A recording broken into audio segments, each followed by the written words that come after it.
ಇವತ್ತು ನಾವು 5 ಥಗ್ life incident ಅನ್ನು ನೋಡುವುದಕ್ಕಿದ್ದೇವೆ ಅಂಡ್ ಒಂದೊಂದು ಕೂಡ ತುಂಬಾ ಇಂಟ್ರೆಸ್ಟಿಂಗ್ ಆಗಿರ್ತದೆ. ಲಾಸ್ಟ್ ವರೆಗೆ ನೋಡಿ. ದಯವಿಟ್ಟು ನಿಮ್ಮ ಫೋನ್ ಅನ್ನು ತಿರುಗಿಸಿ. ಭಾರತಕ್ಕೆ ಸೇರಿದ ಚೆಸ್ ಗ್ರ್ಯಾಂಡ್ ಮಾಸ್ಟರ್ ಪ್ರಜ್ಞಾನಂದ ಯಾರೆಂಬುದಾಗಿ ನಿಮಗೆ ಗೊತ್ತಿರಬಹುದು. ಇವರು ತನ್ನ 10ನೇ ವಯಸ್ಸಿನಲ್ಲಿ world's youngest international chess player ಆದ್ರು. ತನ್ನ 12ನೇ ವಯಸ್ಸಿನಲ್ಲಿ second world's youngest chess grand master ಆದ್ರು. ಇವರು ದೊಡ್ಡ ದೊಡ್ಡ ಚೆಸ್ ಜಾಂಬವಾನ್ಸ್ ಒಟ್ಟಿಗೆ ಕಾಂಪೀಟ್ ಮಾಡಿದ್ದಾರೆ. ಇದಕ್ಕಿನ ಒಂದು ತಗ್ ಕೊಡಬಹುದು. ಆದ್ರೆ ಇದಕ್ಕಿಂತ ದೊಡ್ಡ ವಿಷಯ ಏನಂದ್ರೆ ಈಗ ಇವರ ಅಕ್ಕ ವೈಶಾಲಿ ಅವರು ಕೂಡ ಇವರೊಟ್ಟಿಗೆ ಸೇರಿದ್ದಾರೆ. ಹೋದ ವರ್ಷ ಡಿಸೆಂಬರ್ 1ರಂದು ಜಗತ್ತಿನ 3ನೇ ವುಮೆನ್ ಚೆಸ್ ಗ್ರ್ಯಾಂಡ್ ಮಾಸ್ಟರ್ ಆದ್ರು. ಇದರಿಂದ ವರ್ಲ್ಡ್ಸ್ ಫಸ್ಟ್ ಅಕ್ಕ ಮತ್ತು ತಮ್ಮ ಇಬ್ರು ಗ್ರ್ಯಾಂಡ್ ಮಾಸ್ಟರ್ ಆಗಿರುವುದು ಇವರೇ. ಇದಕ್ಕಿಂತ ಮುಖ್ಯವಾದ ವಿಷಯ ಏನಂದ್ರೆ ಒಂದು ಅರ್ಜುನ ಅವಾರ್ಡ್ ಸಿಗುವುದೇ ದೊಡ್ಡ ವಿಷಯ. ಆದ್ರೆ ಇವರ ಮನೆಯಲ್ಲಿ 2 ಅರ್ಜುನ ಅವಾರ್ಡ್ ಇಟ್ಟಿದ್ದಾರೆ. 2022ರಲ್ಲಿ ಪ್ರಜ್ಞಾನಂದ ಅವರಿಗೆ ಅರ್ಜುನ ಅವಾರ್ಡ್ ಸಿಕ್ಕಿತ್ತು. ಅದರ ನಂತರ ಈಗ ಅವರ ಅಕ್ಕ ವೈಶಾಲಿ ಅವರಿಗೆ ಈ ಒಂದು ಅರ್ಜುನ ಅವಾರ್ಡ್ ಸಿಕ್ಕಿದೆ.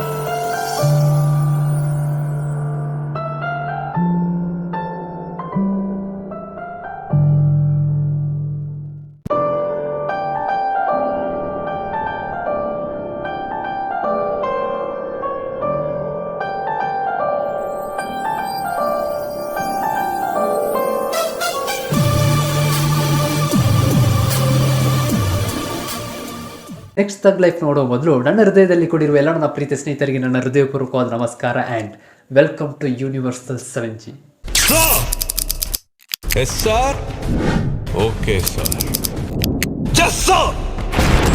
ಇದಕ್ಕಿಂತ ಒಂದು ದೊಡ್ಡ ಮೋಟಿವೇಶನ್ ಯಾರಿದ್ದಲು ಕೊಡುವುದಕ್ಕೆ ಸಾಧ್ಯನೇ ಇಲ್ಲ ಎಂಬುದಾಗಿ ಹೇಳುವ ಹಾಗೆ ಒಂದು ವ್ಯಕ್ತಿಯ ಬಗ್ಗೆ ನೋಡುವ. ಭಾರತಕ್ಕೆ ಸೇರಿದ ಶೀತಲ್ ದೇವಿ ಎಂಬವರು 2023ರಲ್ಲಿ ನಡೆದಂತಹ ಏಷ್ಯನ್ ಗೇಮ್ಸ್ ಬಿಲ್ಲುಗಾರಿಕೆಯಲ್ಲಿ 2 ಗೋಲ್ಡ್ ಮೆಡಲ್ಸ್ ಗೆದ್ದು ಒಂದು ದೊಡ್ಡ ಸಾಧನೆ ಮಾಡಿದ್ದಾರೆ. ಇದುವೇ ದೊಡ್ಡ ವಿಷಯ ಎಂಬುದಾಗಿ ನೀವೆನಿಸಿದ್ರೆ ಇದಕ್ಕಿಂತ ದೊಡ್ಡ ವಿಷಯ ಏನಂದ್ರೆ ಶೀತಲ್ ದೇವಿ ಅವರಿಗೆ 2 ಕೈಗಳು ಇಲ್ವೇ ಇಲ್ಲ.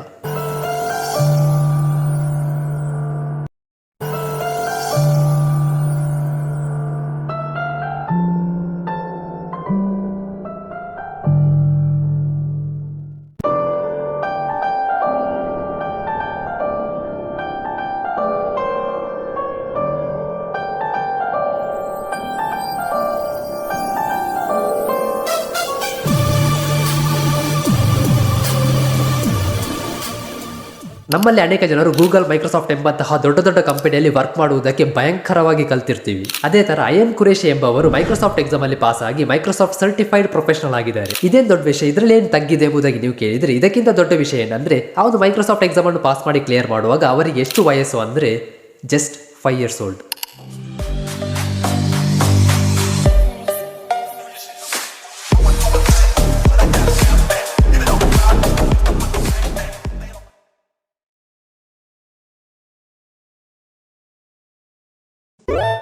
ನೆವರ್ ಎವರ್ ಗಿವ್ ಅಪ್ ಎಂಬುದಾಗಿ ಹೇಳ್ತಾರಲ್ವ, ಅದನ್ನು ತುಂಬಾ ಸೀರಿಯಸ್ ಆಗಿ ತೆಗೆದಂತಹ ವ್ಯಕ್ತಿ ಬಗ್ಗೆ ನೋಡುವ. 2005 ಸೌತ್ ಕೊರಿಯಾಗೆ ಸೇರಿದ ಚಾಸಾ ಸೋನ್ ಎಂಬವರು ಡ್ರೈವಿಂಗ್ ಲೈಸೆನ್ಸ್ ತೆಗೆಯುವುದಕ್ಕೆ ಹೋಗಿದ್ದಾರೆ. ಆದರೆ ರಿಟರ್ನ್ ಟೆಸ್ಟ್ ಅಲ್ಲಿ ಫೇಲ್ ಆದ್ರೂ ನಂಬಿಕೆಯನ್ನು ಬಿಡದೆ ದಿನಾಲೂ ಆ ಒಂದು ಎಕ್ಸಾಮ್ ರಿಟರ್ನ್ ಟೆಸ್ಟ್ ಅನ್ನು ಅಟೆಂಡ್ ಮಾಡಿದ್ರು. ಫೈನಲಿ ಹೇಗೂ ಕಷ್ಟಪಟ್ಟು ಅವರು ಆ ಒಂದು ರಿಟರ್ನ್ ಟೆಸ್ಟ್ ಅಲ್ಲಿ ಪಾಸ್ ಆದ್ರು. ಸೊ ಅದರ ನೆಕ್ಸ್ಟ್ ಸ್ಟೆಪ್ ಪ್ರಾಕ್ಟಿಕಲ್ ಎಕ್ಸಾಮ್ ಇದೆ ಅಲ್ವಾ, ಅದರಲ್ಲೂ ಫಸ್ಟ್ ಗೆ ಫೇಲ್ ಆದ್ರೂ ತನ್ನ ಮೇಲೆ ಇಟ್ಟಿರೋ ನಂಬಿಕೆಯನ್ನು ಬಿಡದೆ ವಾರಕ್ಕೆ 2 ಸರ್ತಿ ಎಂಬುದಾಗಿ ಅಟೆಂಪ್ಟ್ ಮಾಡ್ತಾ ಇದ್ರು. ಫೈನಲಿ ಹೇಗೆಯೋ ಕಷ್ಟಪಟ್ಟು ಆ ಒಂದು ಪ್ರಾಕ್ಟಿಕಲ್ ಎಕ್ಸಾಮ್ ಅನ್ನು ಪಾಸ್ ಮಾಡಿದ್ರು. ಲೈಸೆನ್ಸ್ ಇಲ್ಲದೆ ಗಾಡಿ ಬಿಡುವ ಅನೇಕ ಜನರ ಮಧ್ಯದಲ್ಲಿ ಲೈಸೆನ್ಸ್ ತೆಗೆದ ನಂತರವೇ ನಾನು ಗಾಡಿ ಬಿಡ್ತೇನೆ ಎಂಬಂತಹ ಇವರ ಒಂದು ಪ್ರಾಮಾಣಿಕತೆಯನ್ನು ನಾವು ಮೆಚ್ಚಲೇಬೇಕು. ಆದ್ರೆ ಸ್ವಲ್ಪ ಲೇಟ್ ಆಯ್ತು. ಅವರಿಗೆ ಈಗ ವಯಸ್ಸು 69. ಸುಮಾರು 960 ಟೈಮ್ಸ್ ಅಟೆಂಪ್ಟ್ ಮಾಡಿದ್ದಾರೆ ಅಂಡ್ 11 ಲಕ್ಷ ಅವರಿಗೆ ಖರ್ಚಾಗಿದೆ.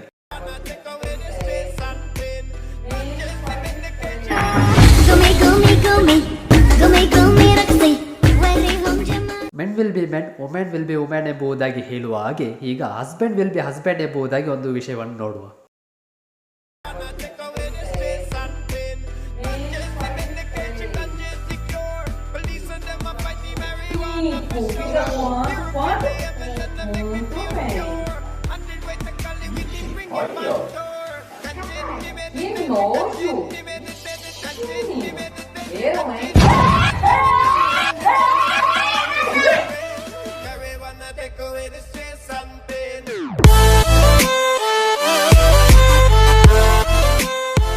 ಇವತ್ತಿನ ವಿಡಿಯೋ ತುಂಬಾ ಇಂಟ್ರೆಸ್ಟಿಂಗ್ ಆಗಿತ್ತು ಎಂಬುದಾಗಿ ನಂಬ್ತೀನಿ ಆ್ಯಂಡ್ ಇಷ್ಟ ಆದರೆ ಲೈಕ್ ಮಾಡಿ. ತುಂಬಾ ಇಂಟ್ರೆಸ್ಟಿಂಗ್ ಆಗಿದ್ದರೆ ನಿಮ್ಮ ಫ್ರೆಂಡ್ಸಿಗೆ ಶೇರ್ ಮಾಡಿ. ಇನ್ನೊಂದು ವಿಷಯ ಗೊತ್ತಾ, ಯೂಟ್ಯೂಬಲ್ಲಿ ವಿಡಿಯೋಸ್ ನೋಡುವ ನಿಮ್ಮಲ್ಲಿ ಅನೇಕ ಜನರಿಗೆ ಇಲ್ಲಿ ಒಂದು ಸಬ್ಸ್ಕ್ರೈಬ್ ಬಟನ್ ಇದೆ ಎಂಬುದಾಗಿ ಗೊತ್ತೇ ಇಲ್ವಂತೆ. ಸೊ ನಿಮಗೆ ಗೊತ್ತಿದ್ರೆ ಸಬ್ಸ್ಕ್ರೈಬ್ ಮಾಡಿಬಿಡಿ ಆ್ಯಂಡ್ ಏನೆಲ್ಲ ಮಾಡಬೇಕಾಗ್ತದೆ. ಇನ್ನೊಂದು ಯೂಸ್ಫುಲ್ ಆದ ವಿಡಿಯೋದಲ್ಲಿ ನಿಮ್ಮನ್ನು ನೋಡ್ತೇನೆ. ಚಿಯರ್ಸ್.